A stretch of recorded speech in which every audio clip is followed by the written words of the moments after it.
Hey everyone, it's Tommy from the Goalie Crease Network, and we are back once again with a brand new review. This time we are reviewing a mask paint job. It was painted by Andy Northway, who goes by River Rat Airbrushing out of Iowa, and he is an up-and-coming mask painter who has done a fantastic job for me, and I am really excited to be able to show you guys this zombie-themed mask. So, let's get started. So when it comes to reviewing paint jobs, I always like to go through the process that it takes to work with a painter to make sure that that design is exactly what you want. And in this case, Andy was absolutely no different, even though he's an up-and-coming artist.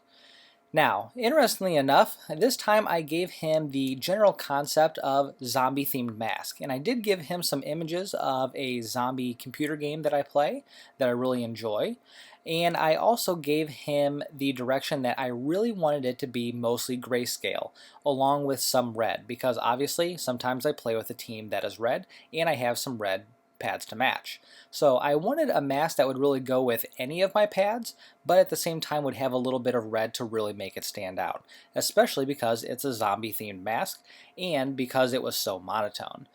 Now he and Marcus Powers, who is the graphic artist who came up with the concept of this prior to Andy actually painting it, they came back to me and said, hey, we just want to do this and then we want to surprise you with what it's going to look like at the end. And typically I'm not really for that all that much, but this time I knew that they were going to knock it out of the park, especially because I've worked with Marcus so many times in the past and he knows the things that I like. So I was very confident that it was going to look very similar to something that I wanted, and at the same time I was very interested to see exactly how Andy would translate Marcus's direction. Now when I received the mask, I was extremely impressed by the amount of detail in the mask, but I want to go over the general concept first.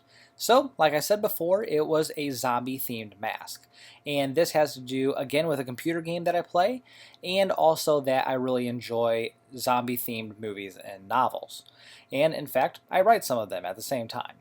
Now, so what the direction I gave him was that I wanted some of the images from my game along the top of the mask, and then like a really mean looking zombie on the sides. Now, Marcus knows that I really like textures and designs, and so I thought both of them worked really well together in order to make sure that there are some designs on the side that really ties in the entire design. Now, down there on the chin, we can see there is the start of my last name there. And the blood splatter there is actually highly detailed and textured. So I'm really excited to show you guys the up-close pictures there. So let's get a little closer. Now I thought one of the most impressive parts of this mask is the level of detail, especially in some of the zombies. So we see here the zombie in the forefront is extremely detailed, and you can see he's walking towards you and in a very horror-like fashion. And then we can see in the background there's the outlines of zombies that are coming towards the viewer. And that's really what I wanted to accomplish, that post-apocalyptic horror feel to this mask. And on the other side, we have another zombie that is equally detailed, and again, walking towards you in that typical zombie fashion. Another part that I really enjoyed about the top of this mask is that Andy was able to incorporate nature, because obviously in a post-apocalyptic environment, nature is going to take hold of a lot of the landscape. So being able to incorporate that while remaining monochromatic is extremely cool. Now equally cool is that Andy was able to incorporate larger zombies on the sides that just look really cool and really takes that comic book-like feel to a whole new level.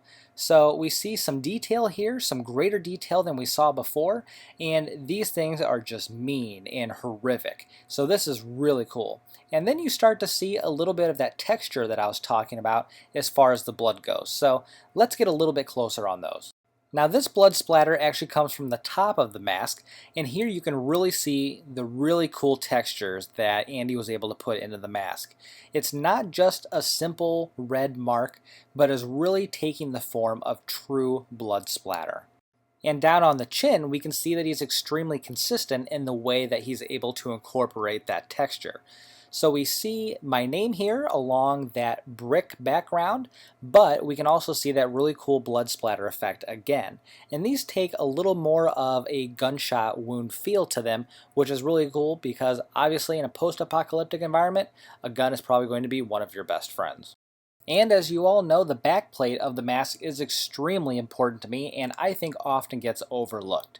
So what I wanted to accomplish with this back plate is have obviously the zombie hand reaching up from the earth along with the title of my zombie novel that I am currently working on in the middle of it. Something to look forward to in the future. You can also see a little bit more blood splatter up there at the top, which I think is really cool that he continues that design from the front of the mask into the back. So from the time that we concepted the mask until it was finished, it really only took a few weeks. Now, obviously, Andy has some very impressive clients, and in fact, some of his masks have been seen on international stages. So, it can depend on what's going on at the time, whether he can get to your mask as quickly as he got back to mine, but I will say that in comparison to most mask designers, his time frame was much shorter. So I'd like to thank Andy and River Rat Airbrushing once again, as well as Marcus Powers for putting together the concept. They did an absolutely fantastic job, and I definitely recommend checking them out. So I'll put the link down below, and make sure you stop by goaliecrease.net and talk with a bunch of other goalies from around the world. So good luck, and I'll see you out on the ice.